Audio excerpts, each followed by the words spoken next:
दोस्तों, आप सभी का स्वागत है आपके अपने इस यूट्यूब चैनल CES विदेशी पाठक में।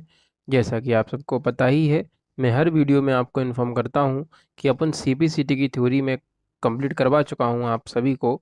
और जो पेड कंटेंट है वो मैंने आपको फ्री में उपलब्ध कराया है विथ PDF के साथ। मेरे टेलीग्राम चैनल पर आपको उसकी PDF मिल जाती है, जिसकी आप लिंक, टेलीग्राम के ग्रुप की लिंक मेरे डिस्क्रिप्शन में आपको मिल जाएगी।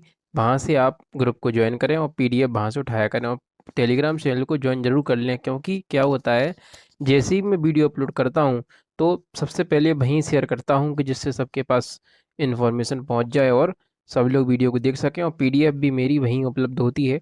MS वर्ड की जो भी जो भी अभी तक फुल फॉर्म थे कंप्यूटर में CBCT में जो इम्पोर्टेंट है, वो सारे ही फुल फॉर्म मैंने आप करवा दिए हैं। वीडियो भी अपलोड है, आप सब ने देख ली होगी। और अभी ये अपनी MS वर्ड की शॉर्टकट की वीडियो है। ऐसे ही मैं अब MS एक्सेल की शॉर्टकट की वीडियो लाऊंगा, ऐसे ही पावर पॉइंट की शॉर्टकट की वीडियो लाऊंगा। जो इम्पोर्टेंट है, जो पेपर में आ सकती हैं, उन शॉर्टकट की हम बात करेंगे, या जो बार बार रिपीट हुई हैं उनकी ही मैं बात करूंगा। यहाँ वहाँ की ज़्यादा बात नहीं करूंगा। और कुछ ऐसी शॉर्टकट्स भी होंगी जो आपको कहीं नहीं मिलेंगी और आ सकती हैं, उनको भी मैंने इसमें डाला है। तो आप तो बस वीडियो को ज़्यादा से ज़्यादा शेयर करें, लाइक करें, सब्सक्राइब करें और बताएं कैसी लगी वीडियो। और अच्छे से याद करिए, फ्री में आपको कंटेंट मिल रहा है, कदर करें उसकी। आप तो पढ़िए, कोई दिक्कत नहीं है।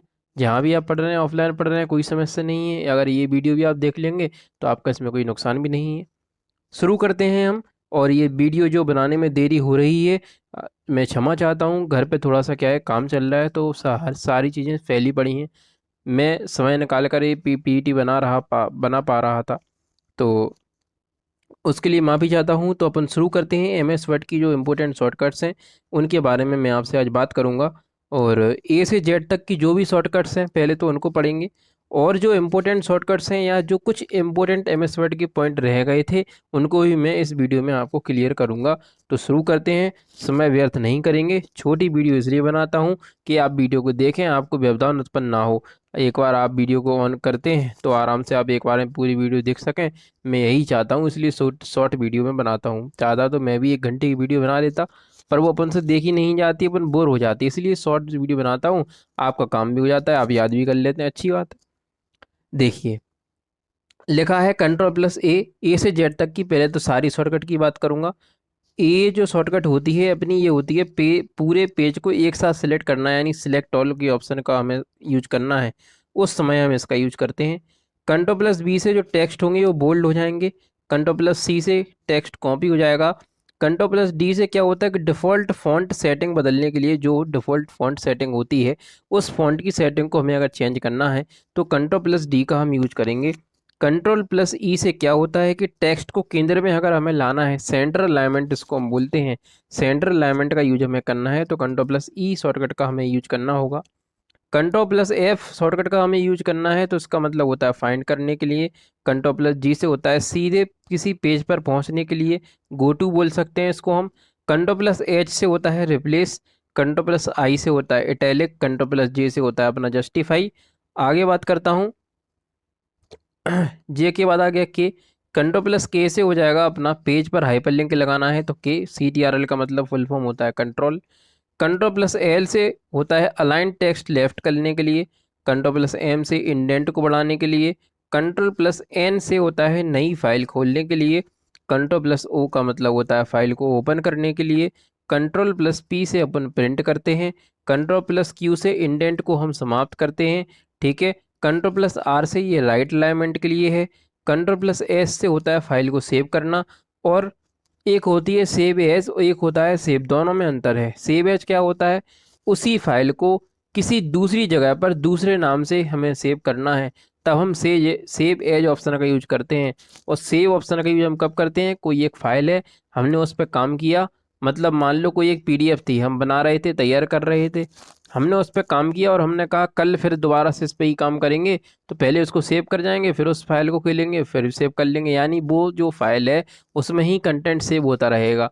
लेकिन हमें वही फाइल वही नाम से, मतलब दूसरे नाम से दूसरी लोकेशन पर हमें सेव करना है, तो हम सेव एज ऑप्शन का यूज करते हैं, जिसकी शॉर्टकट होती है F12 सेव एज की। बाकी ये Ctrl+S से फाइल सेव करते हैं। Ctrl+T से क्या होता है, हैंगिंग इंडेंट बढ़ाना है तो कंट्रोल प्लस टी का हम यूज करेंगे। कंट्रोल प्लस यू से क्या होगा, अंडरलाइन हो जाएगी, डबल अंडरलाइन, ये सिंगल अंडरलाइन होती है, डबल अंडरलाइन के लिए भी लिखा है।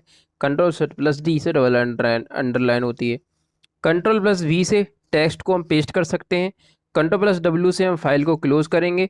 कंट्रोल प्लस एक्स से टेक्स्ट कट करने के लिए। कंट्रोल प्लस बाई अपनी जो होता है वो रेडू की होती है। कंट्रोल प्लस जेड से अंडू की होती है। F1 से हम हेल्प ले सकते हैं, F2 से हम रिनेम कर सकते हैं, F4 से अंतिम एक्शन को हम दोहरा सकते हैं, यानी कि F4 से अगर अल्ट के साथ F4 दबाएंगे तो कंप्यूटर को शट डाउन भी कर सकते हैं, ऑफ कर सकते हैं। F5 से हम फाइंड रिप्लेस गो टू, ये तीनों F5 से होती हैं। ठीक है। F7 ये कई बार आ चुकी है, F7 से spelling and grammar check, spell check हम इसको बोलते हैं। F12 से सेव एज, जो कि मैं आपको बता रहा था, ये वही शॉर्टकट है सेव एज की। कंट्रोल प्लस F1 अगर आप दबाएंगे तो रिबन को मिनिमाइज और मैक्सिमाइज कर सकते हैं। ठीक है। कंट्रोल प्लस F2 से आपने जो भी फाइल पर काम किया है उसका आप प्रीव्यू देख सकते हैं। कंट्रोल प्लस सेट प्लस सी से आप फॉर्मेट को कॉपी कर सकते हैं। कंट्रोल सेट प्लस वी से आप और पेस्ट कर सकते हैं। ये एडवांस की है, पूछी जा सकती हैं। वैसे तो कंट्रोल प्लस सी और कंट्रोल प्लस वी से ही काम हो जाता है, लेकिन इनके बीच में शिफ्ट और लगा दिया, उससे कोई फर्क नहीं पड़ेगा, पूछा जा सकता है, पर अपन को पता होना चाहिए, इसलिए मैंने आपको करवाया। कंट्रोल अल्ट और डी, यानी कि कंट्रोल अल्ट डी, अल्ट का फुल फॉर्म अपन से पूछा जाता है, या नहीं भी पूछा जाए तो हमें मालूम होना चाहिए अल्टरनेट। पूछा गया है अल्ट और G E R, ALT A L T और G R. ALT G R का फुल फॉर्म क्या होता है, ये लैपटॉप पर ये ऐसे की होती है एक अल्ट जी आर नाम की। इसका मतलब होता है अल्टरनेट ग्राफिक्स, अल्ट मतलब अल्टरनेट, जी आर मतलब ग्राफिक्स, याद रखना। ठीक है। कंट्रोल अल्ट और एफ की बात करें तो ये फुटनोट की है। कंट्रोल अल्ट डी की बात करें तो ये एंड नोट की है। होम का मतलब होता है लाइन के प्रारंभ में कर्सर को पहुंचाना। कर्सर को हमें लाइन की शुरुआत में पहुंचाना है तब होम का यूज करेंगे। कर्सर को लाइन के एंड में पहुंचाना है तो हम एंड का यूज करेंगे। आगे देखते हैं। कंट्रोल प्लस होम से क्या होगा, डॉक्यूमेंट के प्रारंभ में कर्सर पहुंच जाएगा, डायरेक्ट लाइन के नहीं, डायरेक्ट डॉक्यूमेंट के। डॉक्यूमेंट के अंत में पहुंचाना है तो कंट्रोल प्लस होम कर देंगे। बैक स्पेस से क्या होगा, बैक स्पेस से कर्सर के पहले का अक्षर मिटेगा, यानी कि जहां आपका कर्सर होगा, कर्सर क्या होता है, सीधी खड़ी टिमटमाती हुई रेखा जो ब्लिंक करती है, उसे ही हम क्या बोलते हैं, कर्सर। जहां कर्सर रखा होगा उसके लेफ्ट साइड हम डिलीट होंगे वर्ड, अगर आप बैक स्पेस का यूज करते हैं तो। अगर कर्सर के राइट साइड के वर्ड हमें डिलीट करने हैं तो हम डिलीट ऑप्शन का यूज करके उसका यूज करेंगे, ये लिखा है डिलीट का।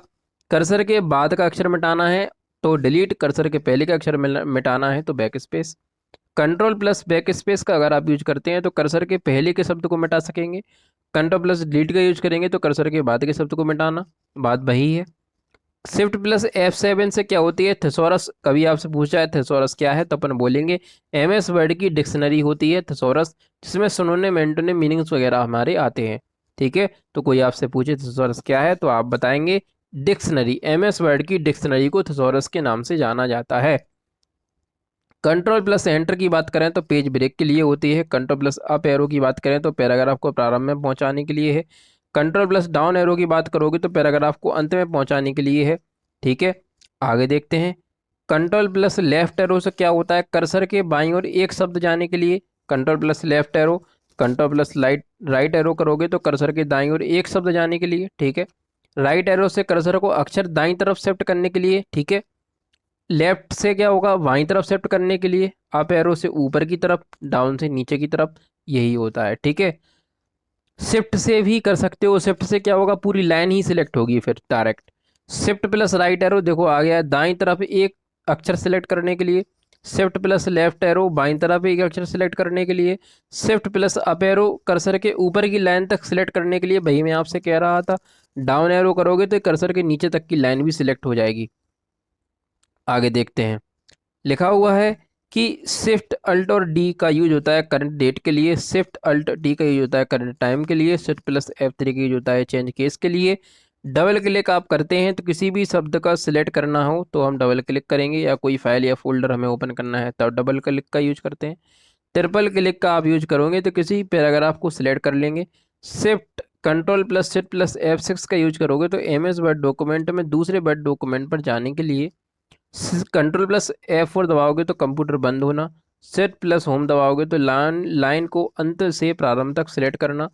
शिफ्ट प्लस एंड दबाओगे तो लाइन को प्रारंभ से अंत तक सिलेक्ट करना। ठीक है, आगे देखते हैं। लिखा हुआ है control plus O, control plus F12 और control plus alt plus F2, इन तीनों का मतलब फाइल ओपन करने से होता है, हमें मालूम होना चाहिए। कंट्रोल प्लस अगर ब्रैकेट क्लोज दबाओगे तो 0.1 फॉन्ट बढ़ेगी, कंट्रोल प्लस ओपन ब्रैकेट दबाओगे तो फॉन्ट 1 पॉइंट कम होगी। अगर कंट्रोल प्लस शिफ्ट प्लस आपने ग्रेटर देन दबाया तो यदि फॉन्ट साइज 12 से कम है तो -पॉइंट छोटा करेगा, अगर 12 से ज़्यादा है तो 0.2 छोटा करेगा। अब ये लेस देन की बात करते हैं। यदि फॉन्ट साइज 12 से कम है तब प्लस पॉइंट बढ़ाएगा, और तब 12 से ज़्यादा है तो +2 पॉइंट बढ़ाएगा। ठीक है, जस्ट उल्टा ही मैंने उनको लिखा है, जिससे कि अपन आसानी से याद कर सकें। पीडीएफ से बढ़िया आप याद करें, वीडियो को पूरा ज़रूर देखा करें। कुछ चीज़ें ऐसी होंगी जो आपको वीडियो में मिल जाएंगी, पीडीएफ में नहीं मिलेंगी, तो उन वीडियो को पूरा ज़रूर देखा करें, स्किप ना किया करें, ज़्यादा से ज़्यादा शेयर भी किया करें इस चीज़ों को। ठीक है, control plus alt plus V की बात करेंगे, पेस्ट स्पेशल के लिए होती है। कंट्रोल+1 से अपन सिंगल लाइन स्पेस, कंट्रोल+2 से हम डबल लाइन स्पेस करते हैं, कंट्रोल+5 से 1.5 लाइन स्पेस करते हैं।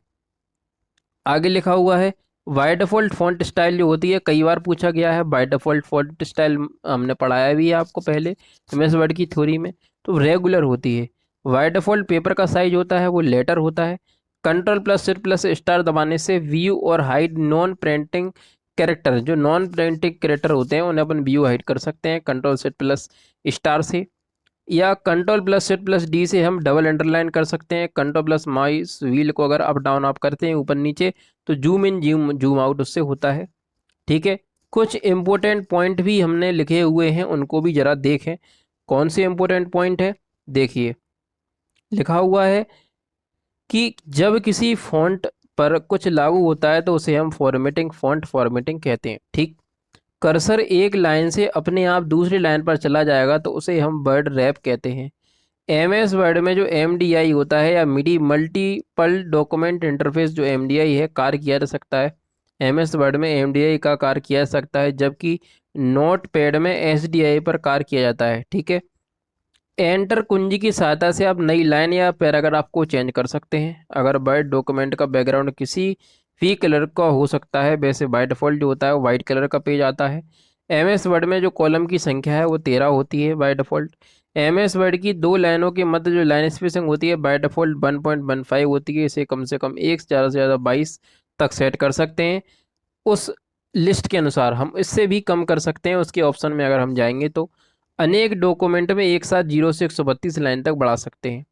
एमएस वर्ड में माउस की राइट क्लिक करने पर आप जिस विंडो को खुलती है, यानी एमएस वर्ड की अब राइट क्लिक करना, जैसे कि रिफ्रेश वगैरह उसमें खुलते हैं, तो जो हमारे सामने ये मीनू खुल के आता है उसे अपन पॉपअप मीनू कहते हैं। क्या कहते हैं? पॉपअप मीनू हम उसको बोलते हैं। एमएस वर्ड में जो अधिकतम पेज हो सकते हैं वो इतनी बड़ी संख्या है पेज की। ठीक है, वैसे नहीं आएगी पर मैंने फिर भी अपने नॉलेज के लिए दी है। 21, 47, 483, 640 पेज हम इंसर्ट करा सकते हैं। एमएस वर्ड में 15 तरह के अंडरलाइन होते हैं, पता होना चाहिए एमएस वर्ड में कितने अंडरलाइन होते हैं, 15 तरह के।